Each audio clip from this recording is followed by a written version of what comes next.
Welcome back to the channel. Thanks so much for checking out this video. Hope you're having a fantastic day. So a friend of mine sent this to me. I guess their goal was to get my blood pressure up, which it did just a little bit. So we have to dig into this. For those of you who like to play victim and pretend that it's Caitlin Clark's fans that are over the top and constantly pushing how good she is on everyone else and disparaging Angel Reese and so forth. It's not that, you see. They're the ones doing the pushback on this, as I'm going to show you. This is Fox Sports Undisputed, a major, major sports platform. This is the type of stuff that goes on all the time. I showed you the Carolyn Peck just the other day. We've talked about Monica McNutt and so on and so forth. And this is what has to be pushed back on because, and I listened to the first little bit of this, as you'll hear, there's nothing correct at all about what Keyshawn Johnson says here in his so-called analysis. Now remember, this guy's getting paid a lot of money to be on this major platform, and he's done no research at all. He doesn't seem like he knows the sport of basketball. He was a great wide receiver in the NFL, but he doesn't seem like he knows anything about basketball. I'm sure he's got plenty of researchers that could give him information and help him out. Or maybe that's it. Maybe he's just giving what he's supposed to say. That could be it too. I don't know if that makes it better or worse, but we're gonna check this out and talk about this little bit of clip. I'm gonna be stopping it after certain things because I can't let this whole thing play at once or my head will explode. But let's dig into this deep, deep, insightful, in-depth, high IQ analysis from Keyshawn Johnson. For me right now, Skip. Because Caitlin Clark got off to somewhat of a fast start, so to speak. Like it was the media attention, all the hype, and that was all our focus was on. Then all Okay, let's just start with that. This is what I mean about it really annoys me that about critical thinking skills, reason, logic. One thing has nothing to do with the other, but he says it in a way that he wants you to connect the two. Caitlin Clark getting off to a fast start, whether she did or not, has literally zero to do with the media attention. One is her performance on the court. The other has nothing to do with her performance on the court. And by the way, her performance, I would argue that her performance on the court was negatively impacted by how the media acted, by how the media attacked her, by how the WNBA attacked her, by how the WNBA players treated her, by how her own coach treated her and her teammates treated her. So right there, you're off to a really bad start, my man. A really bad start. So far, I'm only going to suggest you give back part of your salary, donate it to charity, okay? Because you didn't earn it. So let's see if you can get back a little bit of it. of a sudden, Angel Reese has come. Now, mind you, she's past Candace Parker, but Candace did it over 2 seasons, basically. did. She's done it just this season Yeah. as a rookie. And I'm saying, not sure she's ready to stop yet. I think she might exactly. just keep on. And when you think about it, for what it's worth, Okay, I got to stop there in case he goes into a much longer thought. But we've talked about this previously and debunked this whole nonsense. They're making this double double a thing because that's all they have to rationalize Angel Reese being in the discussion for Rookie of the Year.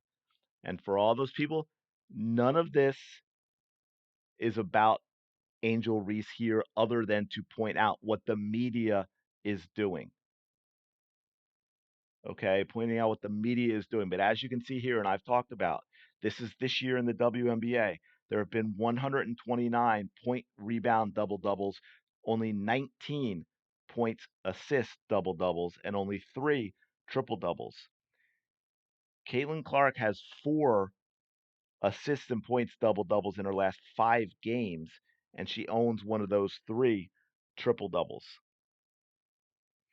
Let's stop making it. I showed in a previous video, I think it was 10 or 12 players in the NBA all last year averaged double doubles when you look at rebounds. Only 2 did it with assists. In the WNBA, I think it was 4 averaged double double none with assists, and it wasn't even close. I think you only had 3 or 4 players who averaged more than 6.3 assists in the WNBA. Much, much more difficult for a points assist double double. All post players who start, your power forwards, your centers, they should all be averaging double doubles. Let's see what other insight Keyshawn's got for us. It seems to me it's harder to go 13 straight double doubles than it is to have a triple double. I agree with when that. you're shooting the basketball. Yeah. Okay, he's going to get into her shooting. Well, I got ahead of the game. I just debunked that. No, as you can see here, no, it's not. And here's the other thing, though, that I will point out that's different because I just covered a lot of what he just said before he said it. But here's the other one. Did you notice he compared her double double streak to getting one triple double? But as I said, if Keyshawn Johnson is qualified for this job, if he is an honest human being, if he does his research, he would not compare her double double streak to one triple double. He talked about things like, oh, 4 double doubles in the last 5 games for Caitlin Clark. The much more difficult assists and points double doubles, of which there are only been 19 in the entire league, and Caitlin has 4. That's more than 20% in the last 5 games. You're right. You can't compare, Keyshawn. If you're being an honest man, you can't compare. The double double streak does not compare. Oh man, let's keep going. I don't know how much of this I'm going to be able to take, but I'm going to try and fight through it for all of you. 17 shots for her the last game for Caitlin Clark. 17 shots. 3 of 12 from 3. 3 of 12 from 3. 12 of those shots were threes attempted. So it's not like, look, she 10 the assists, the rebounds, all that's cool. But to get 13 double doubles in a row. Now, if you notice, he didn't even really have anything to analyze here. He just went, she took 17 shots last game. Okay, that's her season high.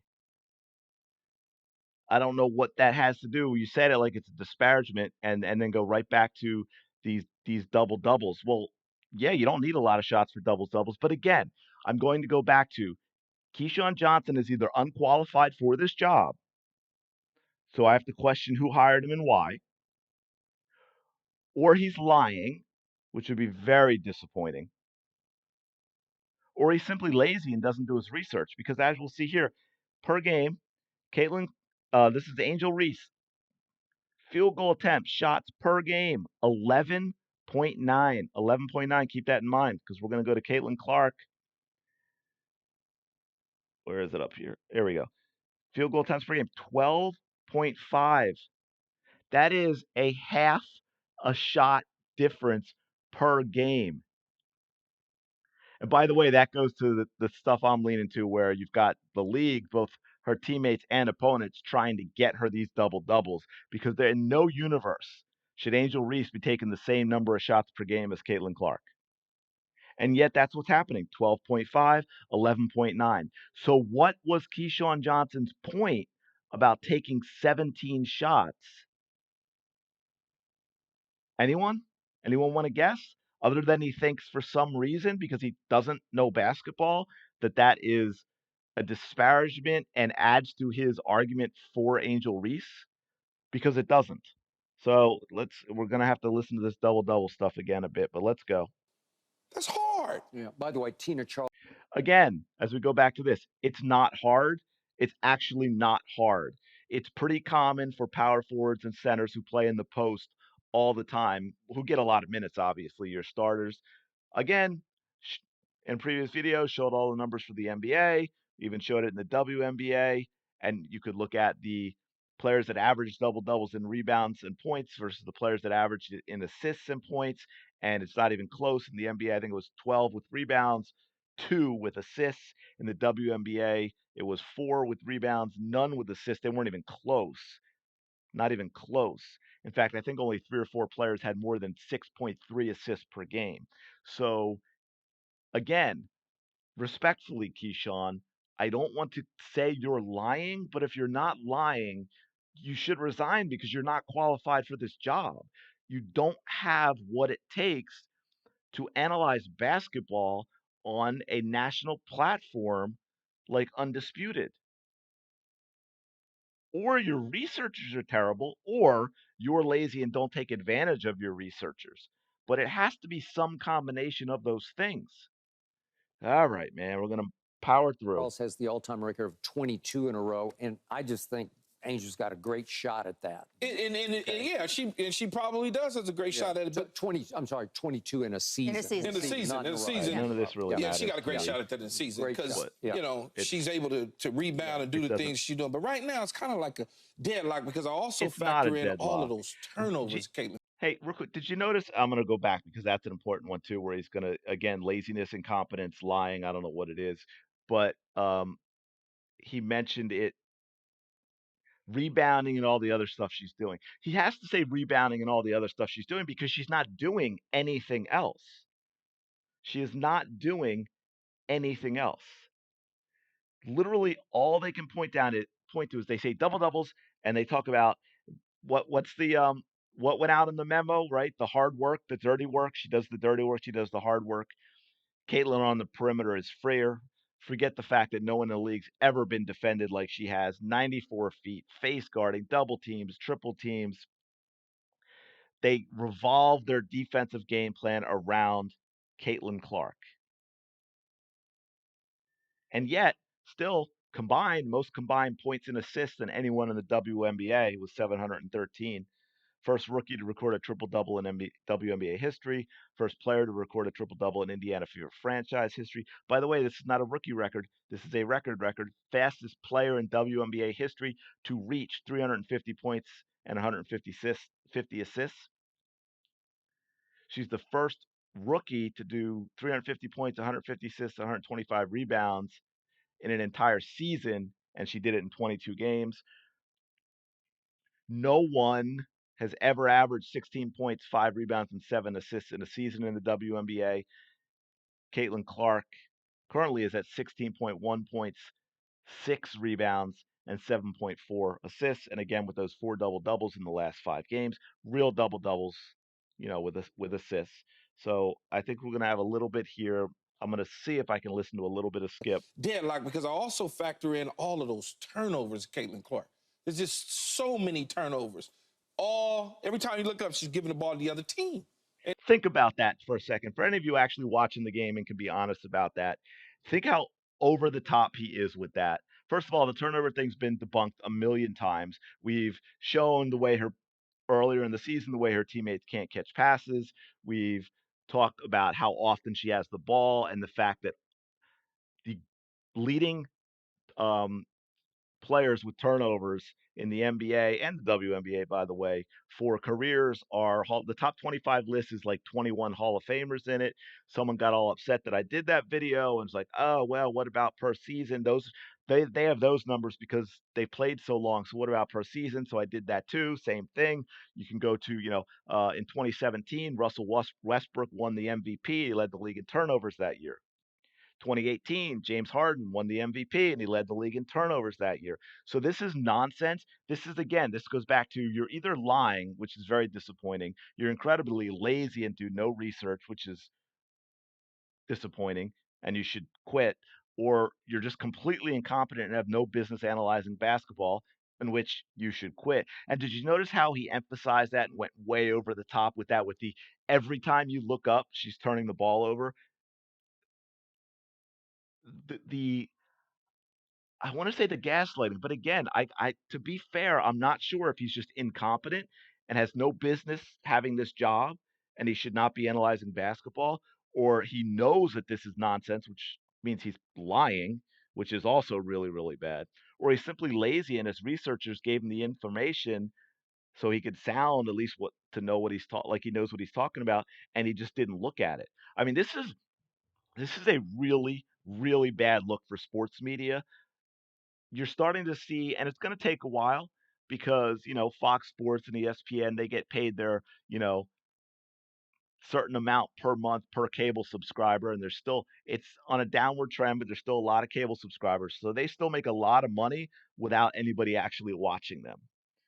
So it's going to take a while, but you're seeing the implosion of sports media because they won't just analyze sports as a, and I get there are opinions. I mean, that's one of the great things about sports. That's one of the reasons I do this is we passionately debate why we think one player is better than another, and you try and be as fact based as you can. But ultimately, it's subjective too, and there's opinion in there.